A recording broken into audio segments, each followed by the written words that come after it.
Hello दोस्तों, Vienna voice में आपका स्वागत है।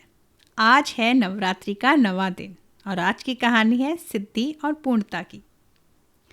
महानवमी का दिन, घर में एक विशेष शांति और पूर्णता का एहसास है। सुबह से ही हवन की तैयारियां चल रही हैं। आम की लकड़ियां, घी और हवन सामग्री की पवित्र सुगंध पूरे वातावरण में फैली हुई हैं। दादी रोहन और मीरा के साथ हवन कुंड के पास बैठी हैं और पंडित जी मंत्रों का जाप कर रहे हैं। हवन की पूर्ण आहुति के बाद जब सब शांत बैठते हैं तो रोहन के मन में एक सवाल उठता है।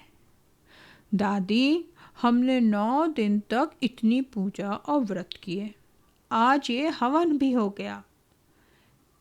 इस सब साधना का अंतिम फल क्या है?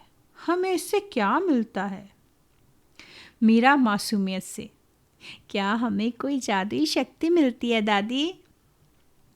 दादी मुस्कुराती हैं। उनका चेहरा हवन की अग्नि के तेज से चमक रहा था।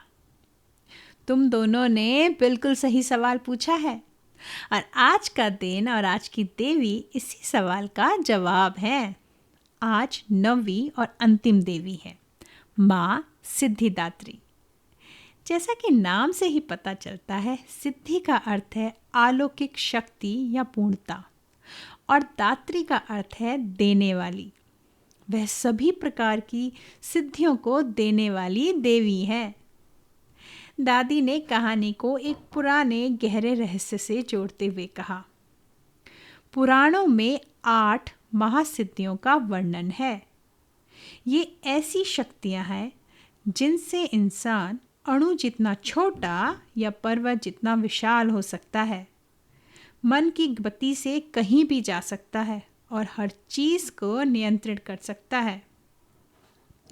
जब भगवान शिव ने भी सृष्टि के कल्याण के लिए इन सभी सिद्धियों को प्राप्त करने की इच्छा की, तो उन्होंने माँ भगवती के इसी सिद्धिदात्री स्वरूप की कठोर तपस्या की। उनकी तपस्या से प्रसन्न होकर माँ ने उन्हें ये 8 सिद्धियाँ प्रदान की। पर माँ उनसे इतनी प्रसन्न हुई कि उन्होंने भगवान शिव को एक और अनूठा वरदान दिया। वह स्वयं भगवान शिव के शरीर के आधे अंग में विलीन हो गई।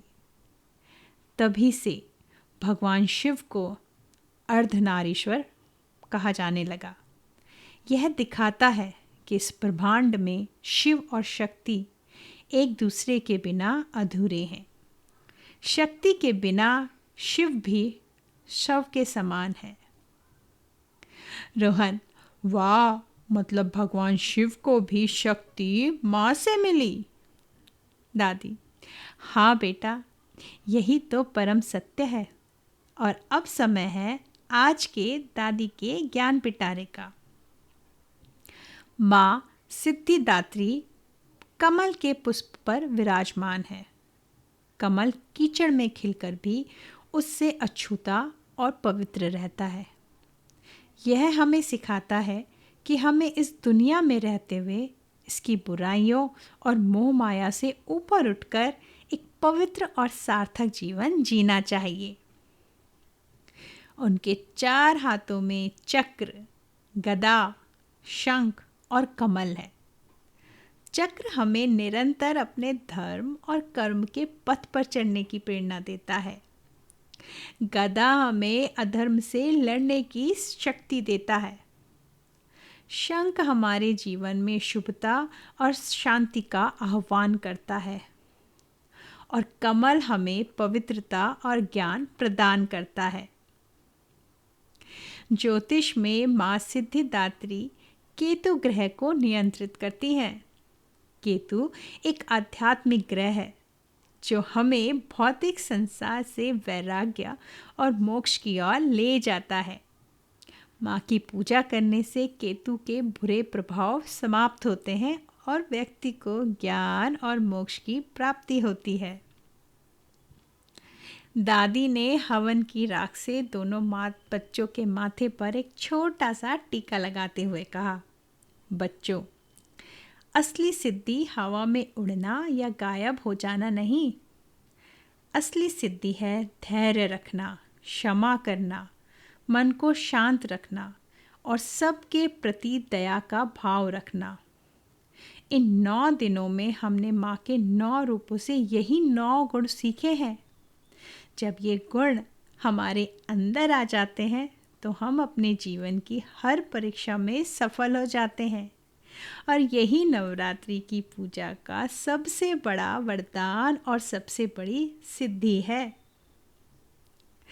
बच्चों ने अपनी आंखें बंद की और उन्हें लगा कि वो सच में अंदर से ज़्यादा शांत और शक्तिशाली महसूस कर रहे हैं। आपसे कल फिर मिलती हूँ वियाना वॉइस में।